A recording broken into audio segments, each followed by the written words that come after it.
All right, let's bring up our legend. We look forward to hearing from him today. It's Pat Combs, former Baylor baseball All-American, academic All-American, first-round draftee of the Philadelphia Phillies. Lots of good things we can talk about, but welcome today's legend, Pat Combs. Welcome. You know your way around that microphone? Are you okay? I don't know. I was trying to see if it was on or not. Yeah. It was. So welcome. Appreciate you making this work in your schedule. You've got one of your sons here with you today. Yeah, Carson, my oldest son, is here, and great story for this young guy. He's just coming off his MBA, just completed it at East Texas Baptist, and he built the hockey program, ice hockey in East Texas. How about that, right? Great accomplishment, but yeah, Carson, thank you for being here today. All right, Carson, welcome. You're in the company of greatness. Any truth to the rumor that you made sure he came to say, look, I told you I was a legend. Look, now that's proven. Yeah, exactly. I've been telling him my whole life. And finally, he believes it. I hope he believes it now, right? Yeah. That's very good. You work with us on our Baylor Vision broadcasts, on the baseball broadcast, which is great. You do national games for Fox Sports 1. And that's you really are a natural at doing that. Do you enjoy doing that, the TV games? I do, John. It's fun to be back in the game, and I took a break, obviously, when I was raising my sons, and it's just great to be back in the college game. I love the college baseball game, and it's fun. And so I see the coaches every other weekend or so when we do the Baylor games, and then, of course, around the Big 12, I come back, and I don't tell the other coaches, but we provide really great scouting reports on what's – No, it's been good. Yeah, we have a great time with it, and it's just fun. It's fun for me to be back in it. You do have to sort of walk that line. I mean, they probably know you do Baylor games, but then when Oklahoma State comes in, you talk to their coaches. I mean, I think it's a tribute to you, the credit to you, that they're open and honest when they talk to you. Yeah, the first year was really funny. Tim Tadlock at Texas Tech, he wouldn't give any information to us. He's like, I know where you're going to take all this. I said, Tim, that's not how it works. But as we've gotten the relationships going, it's just like anything else. They come to trust you and know that you're out there to do a good job for them and their schools. And so it's fun. And it really does make a difference when you have those relationships in place. And so we get on those calls and, Coach Schlossnagle, it doesn't matter who it is, really, they'll tell you all about their team and what they're looking forward to. And those coaches know the game's played on the field. It's not a matter of what they're going to give you in terms of information, but always good to have that in place. It really is a credit to you that you're that well respected and you're a real ambassador for Big 12 baseball. So thanks for that. Yeah, thank you, John. I'm glad you're here at the Texas Sports Hall of Fame. I'm glad you got to make a tour of the facilities around Waco. You stopped by the Texas Ranger Museum and Hall of Fame on your way here. Yeah, exactly right. I mean, like Mike Taylor, when he was young, he said, hey, I thought the Texas Rangers Museum was about the baseball team. And so I thought, well, naturally, that's where we're going to have the baseball lunch today. So that was fun. Cooper, he went to the Texas Ranger Museum first, called me and said, hey, which room you in? I said, come around the corner. So we're glad you found us here at the Texas Sports Hall of Fame. Let's go back to coming out of high school. Houston area, you didn't immediately come to Baylor. You went to Rice first. What was that like starting out at Rice, and then what led to you finally getting the call and coming to Baylor and being here? Yeah, one of my many mistakes when I was young, right? No, it was good. It was more so, it came out of Rice and Baylor for me. And I went and visited Miami, UCLA, Oklahoma State. I just kind of went around the country, and it all came back to Texas. And I think that the big decision for me at going to Rice was mainly be home, close to my parents. Mike was making reference earlier because he heard my mom when we were playing youth ball together. She was always the loudest fan in the stands, and so, but I was really a mama's boy and wanted to stay home and play at home at Rice. Things didn't work out there. The coaching staff had a shake-up, and they allowed us to transfer out.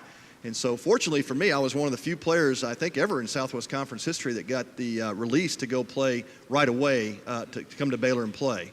And, of course, getting re-recruited, at that time Mickey Sullivan was the head coach and had developed a good relationship with Mickey. But the key for that move also was Sid Hudson coming out as the pitching coach. He was retiring from a lifelong career in pro baseball as a scout and as a coach at that level.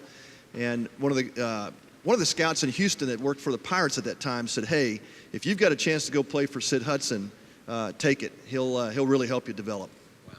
And I don't know, maybe you guys know that name, Sid Hudson, but Google him, look him up.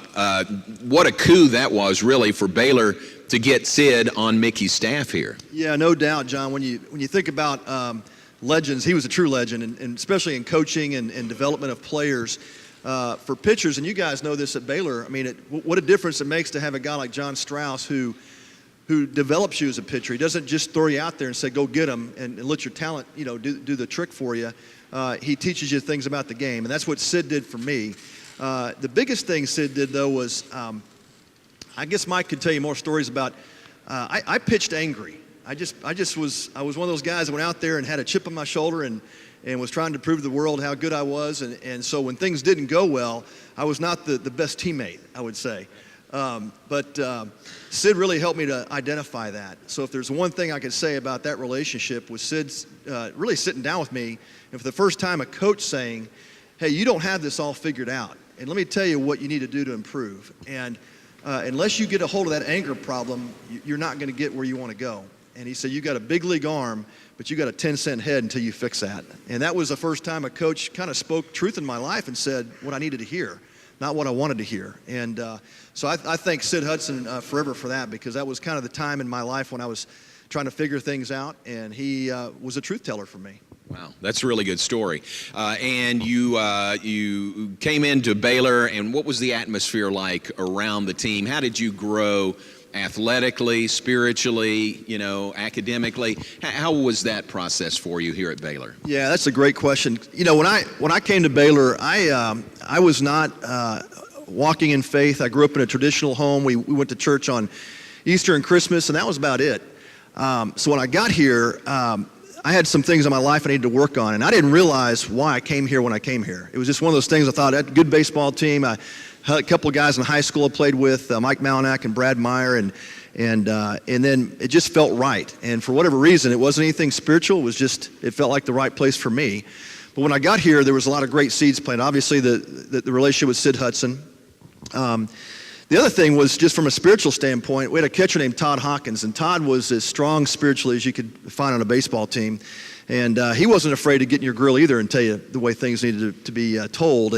But I'll never forget, when we were on the bus trip to Fayetteville, Arkansas, going to play the Hogs, it was Easter weekend, and Todd stood up on the bus and probably gave still one of the best sermons I've ever heard, and did it for about 45 minutes and made the invitation at the end, if you've never trusted Christ, this is a good time to do it.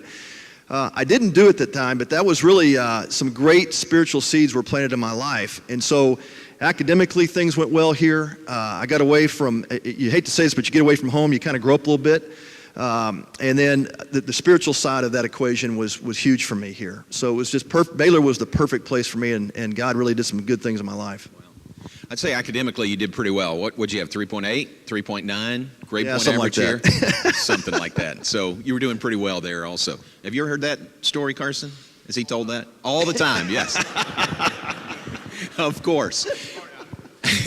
And on the field you did really well. You had a 16 strikeout game once against Tech.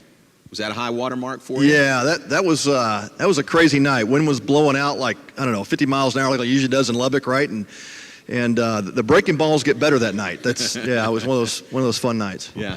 And am I right? 9 complete games, one season, 16 complete games for your career? Yeah. That was back in the day, Coach Rod, when that's what was expected of starting pitchers. You didn't come out of the game unless you absolutely had to, and so. Yeah, we just kind of completed what we started back then. Yeah. Friday night guy for the most part? Yeah, I think so. Yeah, most of the starts were, because we had, back then the schedule was Friday night, 9 inning. Mm-hmm. Then we had the Saturday doubleheaders. Right. And so I would pitch the Friday night games usually. Cool, very cool. You got the attention of the USA national team. Shea Langoliers is here. Where's Shea? Back there. And he's been selected to play for Team USA this year. Congratulations on that. Really cool, yeah. Very nice. Very nice. As we look at the list of Baylor guys who have played for Team USA, you're the first name on the list. You played there in 87 and 88. What was that experience like for you? Yeah, well, considering that the USA team started in 84, Shea, so that tells you, I was probably the first guy. But no, it was a great experience, and I'm looking forward for you to go through that. There's something different when you put the stars and stripes on your chest. And you think about, I think about my major league debut, the games I pitched in the big leagues. I still reflect back. playing for our country was still the greatest thing I've ever done, and a lot of fun. We got to go to some incredible places and play against some really great competition. And back then, we were still obviously using our college athletes, where some of the teams like Japan and Cuba were using their professional players. So we got to play against some really great competition. Speaking of Cuba, you were on a team that was the first team in 27 years from the U.S. to play in Cuba. And you think about, what that was like. What was that going into that country? And I think Fidel Castro in the stands watching. Yeah. What was that like? That was a crazy atmosphere. Yeah, you think at Baylor we might get a couple of thousand people on a good day. I went down to Cuba, and it was really our first venture outside the U.S. as a team. It was the '87 team, and so Ron Frazier was our manager, and he was the manager or the head coach at Miami at that time. So he was pretty aware of the whole Cuban issues and had a lot of Cuban players that played for him, which was helpful because we get down there and there's 70,000 people in Havana Stadium to watch us play. And I'm sitting there before the game thinking, whoa, man, I've never even seen this many people in one ballpark. And then, of course, we start getting ready for the game, and I'm looking around for the bullpen, and we had an interpreter that was with the team the whole time. So I asked the interpreter, I said, hey, where's our bullpen? He said, oh, there's no bullpen for the visitor. I'm like, what do you mean there's no bullpen? He says, you throw off flat ground. He says, home bullpen, they have 3 mounds. You throw off flat ground. I'm like, wow. He said, yeah, that's home field advantage. I guess so. I think it's since changed, but yeah. And then the game is getting ready to start, and we're kind of geared up, and Coach Frazier had given us a great talk before the game about what it meant to be there representing the U.S. and playing against the great Cuban team. He didn't mention that Cuba had never been beaten on their home soil, but that was probably not part of his speech.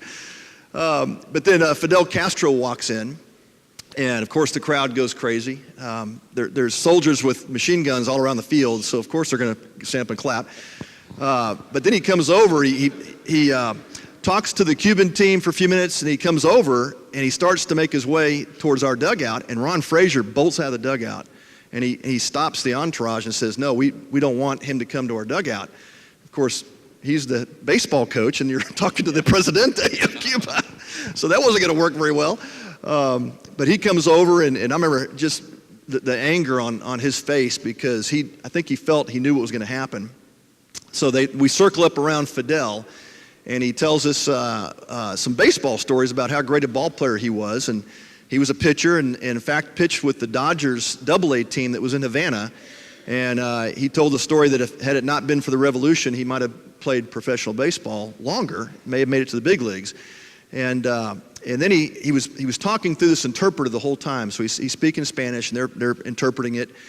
And then he stops, and he kind of bows his chest up a little bit, and he says, in pretty good English, we're glad the Americans have finally accepted our invitation to play us in Cuba.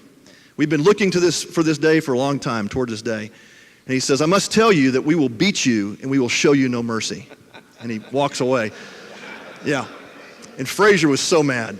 And he's like, guys, get in the dugout. So he's trying to give us his best kind of pump up USA speech he can give us. And, we're college guys. I mean, we kind of understand a little bit about the politics, but it wasn't that big of a deal to us. We just wanted to go play baseball. And so the game starts. Their pitcher, who was a guy named Livan Hernandez, this nasty forkball, he strikes out our first 3 guys. I don't think we even came close. And I go out there to take the mound. Of course, I hadn't thrown a warm-up pitch off the mound until that time. And the game starts. And they had this leadoff hitter named Lariano, who probably could have been an all-star in the big leagues for a long time. And he gets up, and we go to battle and get to full count. He fouls off like 8 or 9 pitches. And you starting pitchers know, you're first hitter in the game, you're going, oh, crud, I'm 12 pitches in. I need to get this guy out somehow. So, I threw everything. I threw my breaking pitches, threw my split finger, my changeup. I was trying to make up stuff on the mound, trying to get him out. And then I stepped off the mound. I'm like going, okay, I'm just going to throw a fastball down the middle. The guy will pop it up. We'll get out of this thing. He popped it up about 430 dead center. It's just one of those balls that had that nice golf-type carry on it. You just go, wow, that thing is going a long way. And, of course, the Cubans go nuts. Frazier comes out of the dugout, comes to the mound. Scott Service was our catcher. And he's just saying all the right things to try to calm the situation down. And he says, okay, here's what we're going to do. Next pitch, I want you to wind up and throw it to the backstop. And I'm like, you want me to throw it to the backstop? He said, yeah. He said, where's Fidel sitting? I said, he's right behind home plate, 2 rows up. He goes, good, aim for Fidel. I'm thinking, wait a minute. I don't think this is going to work out too well, Coach. He says, just let it go and do it. He says, next pitch, get back in there with Scotty, and let's get these guys out, get back in the dugout. So he leaves the mound, and Scott Service is standing there with his arms crossed like this. He says, well, what do you think? I said, man, it's his call. He's like, dude, we're not going to get out of here alive. So he goes back behind the plate, and I wind up and airmail it to the backstop, and of course, the net's there, but it was really cool because Fidel flinched, and about 3 or 4 of the guys flinch around him, and you're kind of like going, well, that was pretty neat.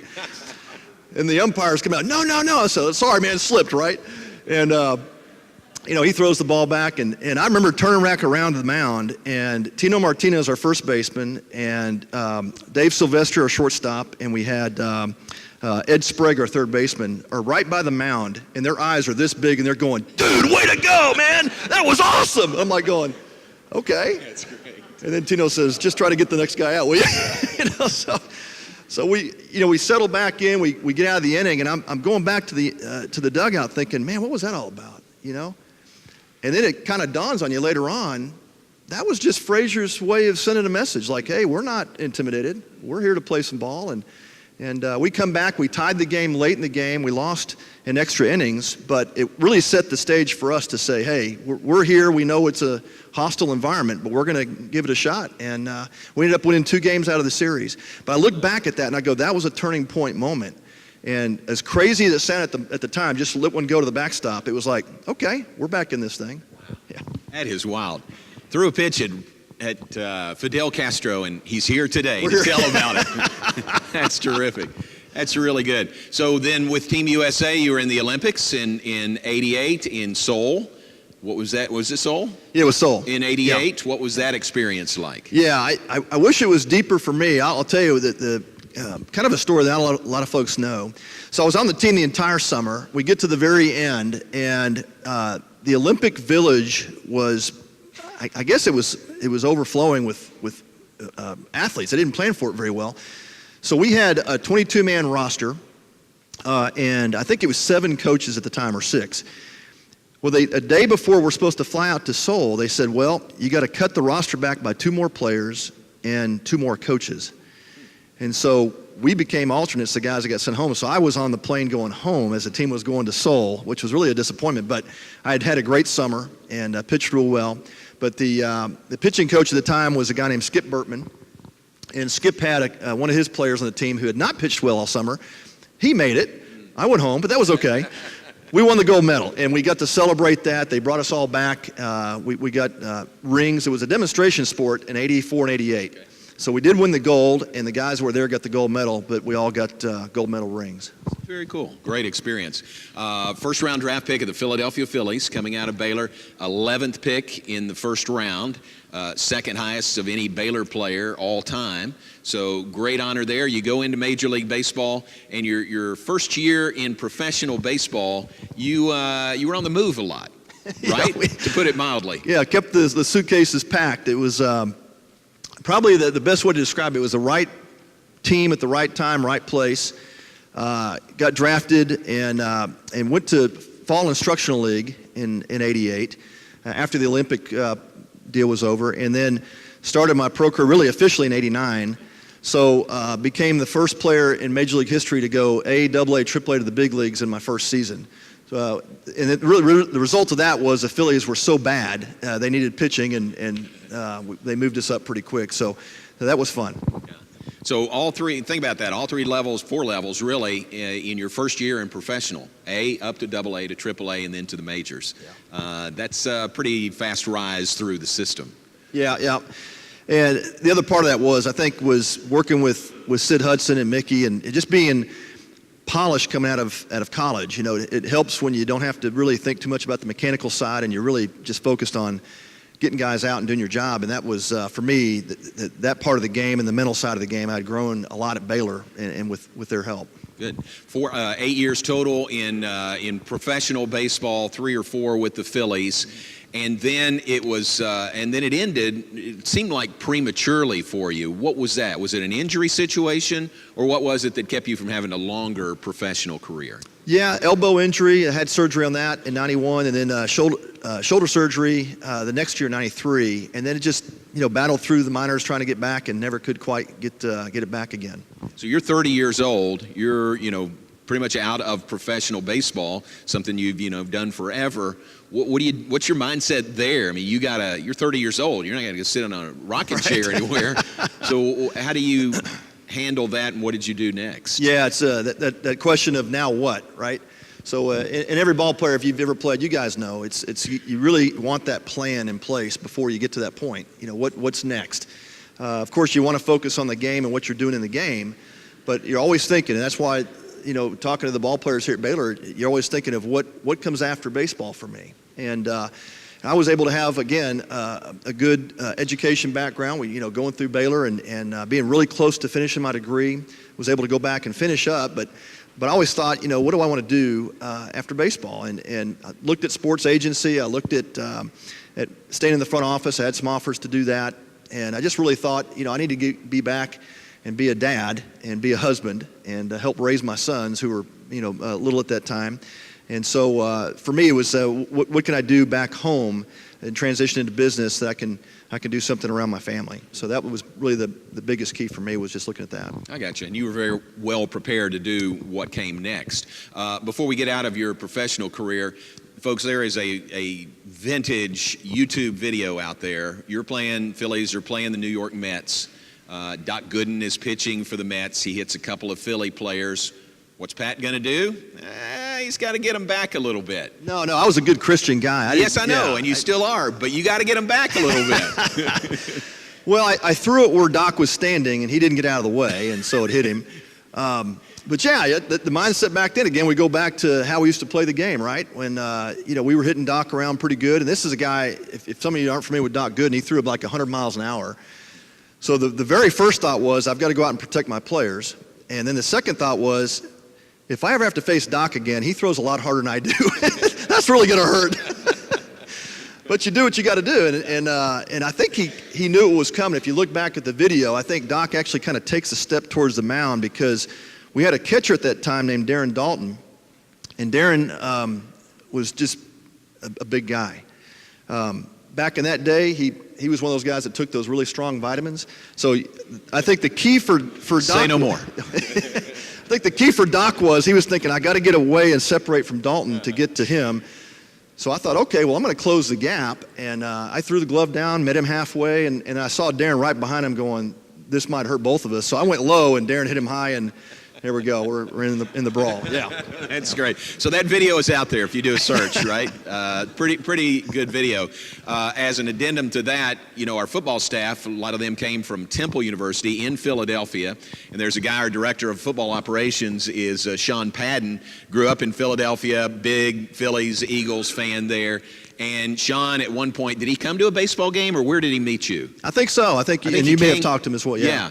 And so he came to a baseball game specifically to meet Pat, and specifically to talk about, you plunked Doc Gooden, you plunked Gooden. He was so excited about that, and that was 20 years ago. Right. 20 plus years ago. That's pretty sad when your career is built on plucking somebody, right?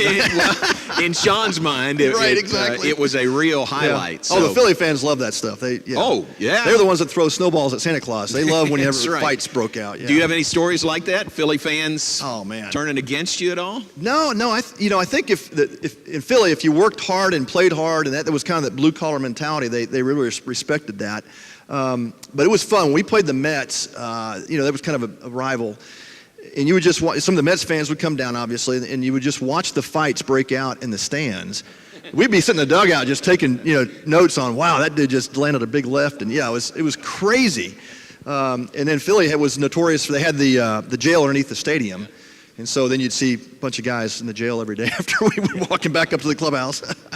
Well, reputation well earned by those Philadelphia fans for sure. So you finish professional baseball, you're going into the second career for you basically, and as guys like Carson, your sons are growing up, do you coach them? Did you coach Little League at all when they were growing up? I did. Yeah, that was one of the things I really wanted to be at home for, was to coach these guys and be around them and just be a full-time dad as much as I could. But yeah. All right, confirm or deny this story that at one point you're coaching a Little League team, 10-year-olds, and you're flashing the signs to your pitcher. I don't know if it was one of your boys that was pitching or not, but you're flashing the signs out to them, and there's a kid on the other team, 10-year-old, that's trying to steal your signs. And so you start throwing some dummy signs up there. Yeah. And then the other kid doesn't like it. No, and what was interesting, he was the best player on that all-star team at the time, a kid named Dominic Taccolini, and he played for Arkansas. I think he just left and he's playing pro ball now. But he was a big kid, and he was trying to steal our signs. So I dummied him up, and he missed them, and he swung wildly at a curveball. We thought it was a fastball, and he steps out of the box, and he sticks the middle finger up at me. And I'm like, the dude's 10 years old. I'm like, and my assistant coach said, "Did you just see that?" And I said, "Did he just do that?" He said, "Yeah." Steps back in the box, misses the next pitch, and does it again. I'm like, I had to call timeout. I said, "Hey, Blue, are you watching this?" He goes, "I'm not sure what the kid's." I say, "He's shooting the run at me." I'm like, what? I said, "What do you do with that?" He goes, "I don't know what to do with that one." 10-year-old kid doing this. Yeah, sticking the finger. Yeah. Wow. Man. All right. I didn't plug him though. I should have. Yeah, don't do that for Little League. So tell everybody what you're doing now, what your business is. You can do it better than I can. So tell everybody what you do now on a daily basis. On a daily basis, I work with a company called the Flippin Group. It's a consulting company, and we work with athletes, teams, corporations, do leadership development, but it's really performance enhancement and a lot of fun. I was in wealth management for a long time with Morgan Stanley, stepped out of that. My partner and I took that business private, and he now runs that day to day. I sit on his board, and I'm still actively involved in that one as well. But really, my passions have turned towards just helping people grow and coaching and development, specifically looking at behaviors. And that's a fun deal for me, because you look at athletes and corporate executives and people who are in great positions of influence, and the bottom line for all of us is what are the behaviors that are working well for us versus the things that are not working well. And the things that drive influence and create greater spheres of influence around us in leadership, but also what drive better outcomes. And so when you look at teams, you guys know this, you've played for various coaches and you've had various teachers. You think about what's attractive to those coaches or teachers. What do they do that causes them to get the best out of you? And for me, that was my experience here at Baylor, with Coach Hudson. He got the best out of me because he connected with me. And the other thing was he challenged me. And so when you look at the behaviors of what you're doing now to help yourself get better, what are those? What are the things you should become more aware of that's going to help you perform better? And so we use a profiling tool that helps us to gather data and just look at those things and say, how do we dial up certain things here, or maybe turn some things down here to help people get better performance? Seemed like a perfect spot for you. I mean, I can see you making a presentation to whether it's a sports team or whether it's a business trying to be more efficient in what they do and just motivating them. I can see you doing that. I mean, that's right in your wheelhouse, isn't it? I think so. Yeah, I went to Morgan Stanley, had a great time building that business, and I've done some other business ventures. We've done well with that. At the end of the day, I think it's about people. And I had a great mentor, a guy I met a while back. It was a 3-star general in the military, head of the Army Corps of Engineers. And one day we were talking about, what creates great performance in companies, teams, and wherever. And he asked me my thoughts on it, and he said, "Well, I think you're really close." He goes, "Let me give you something else to think about." He said, "So I commanded a lot of troops. We had a lot of teams, and his son actually runs U.S. Delta Force, so special forces guy. And I'll tell you a little bit more about that in a sec. But so he said, think about this though. What's more important, the mission or the man?" And I thought for a second. I thought, it's always got to be about the mission, right? I mean, if you've got something, you've got to go do it. He was kind of relating it back to when his son led the mission against bin Laden. I said, well, obviously everything was about the mission. And he said, no. He goes, you're wrong. He goes, it's always about the man. And I said, well, I don't quite understand that. Talk me through that. He said, think about this.